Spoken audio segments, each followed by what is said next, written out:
Sirach, Chapter 13. तुज्या बरोबरच्या बरी मिसळ जा. जशे पोरी दांबराक हात लायत जाल्यार तो दांबोर तुका चिटकवता, तेच भाशेन तूं गोरविश्टांच्या सांगातां भोंवशी जाल्यार तुजोय स्वभाव तांचेच भाशेन जातलो. तुज्यान व्हरूंक जायना तेदें वोजें उखलूं नाकाय. तुज्या परस बोलिश्ट आनी ग्रेस्त मनशा बरोबर संबंद दवरी नाकाय. एक मातयेचें आयदोण एका व्हडल्या लोंकडा आयदोणा कुशीक कित्याक दवरप? एकामेकाक आदोत जाल्यार तें मातयेचें आयदोण फुट्टोलें. एका ग्रेस्त मनशान चूक आदारल्यार ताका तिची पोचोन वेता. पूण एका गोरिबान आदारली जाल्यार ताणें बोगसणें मागचें पडटा. तूं उपकारता तसलो आसल्यार ग्रेस्त मनीस तुजो फायदो घेतलो आनी तुजेर कोनिश्टाय आयली जाल्यार तुका तो सोडून वेतलो.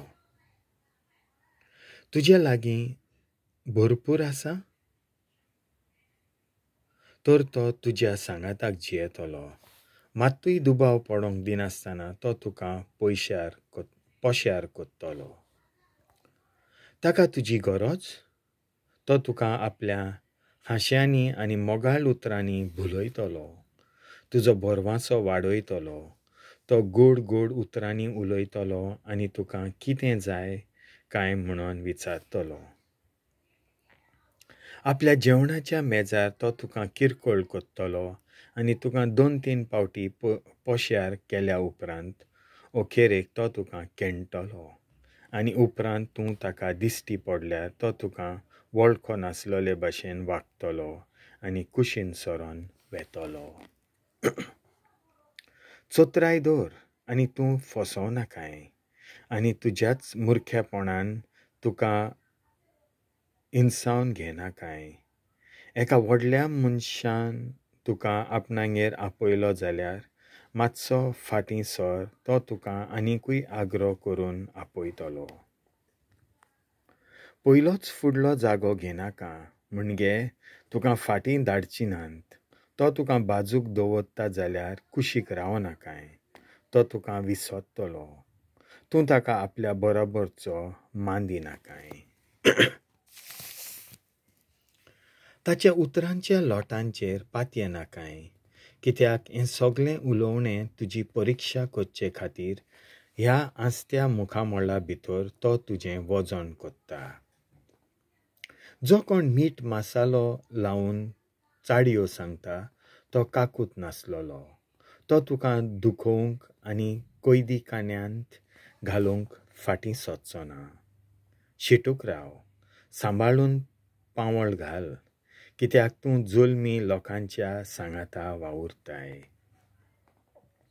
जशी प्रत्येक रचना आपल्याच सारक्यांचे वांगड धरता तसोच मनीस आपणा सारक्याच मनशाक पांकून रावता.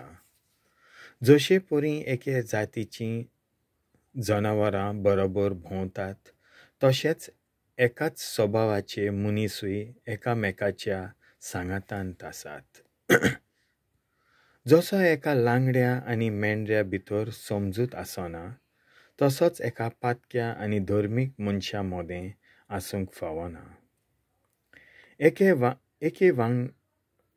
एके वागाणटे आनी सुण्या मोदें कसली शांती आसूं येता आनी ग्रेस्तां आनी गरिबा मोदें कसली शांती आसूं येता. जे भाशेन ओरोण्यांत आसलोलीं रानवटी गाडवां शिवांचें सावज तशेंच गरीब लोक ग्रेस्तांचे शिकार. जे भाशेन गोरविश्टाक ल्हानविकायेचो कांटालो येता तेच भाशेन गिरेस्ताक गोरिबाची वीट येता. एका गिरेस्ताचो पांय आदोलता तेन्ना ताचे इश्ट ताका सांबाळटात आनी एक गरीब आदोलता तेन्ना ताचे इश्ट ताका बाजूक सोडटात. एकलो ग्रेस्त निसोत्ता तेन्ना ताका धरपाक जायते हात तयार आसतात. ताणें पिशापणां उलयलीं जाल्यार लेगीत ताका परबीं दितात. एकलो गरीब निसरलो जाल्यार ताका दुशाण दितात.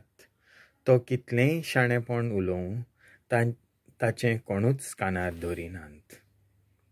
एकलो ग्रेस्त उलयता तेन्ना सगळे उगी रावन आयकतात आनी ताच्या उलोवपाची तुस्त मळबांत पावयतात.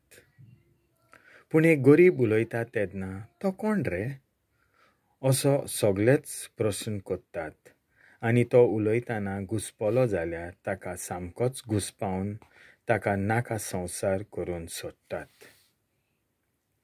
पातोक नासलेल्या लागीं किरेस्काय आसप बरें, पूण गरिबी वायट म्हणून देवाक मांदी नासलोले सांगतात. मनशाचें मन ताच्या स्वभावा प्रमाणें बरी व वायट भावना उगडापी कोत्ता. तुजें काळीज खोशी आसा जाल्यार तुज्या मुखामळार खुशालकाय दिसता. वपारी घडूंक एक थकोवपाची गजाल जावन आसता. देवाचें उतर हें.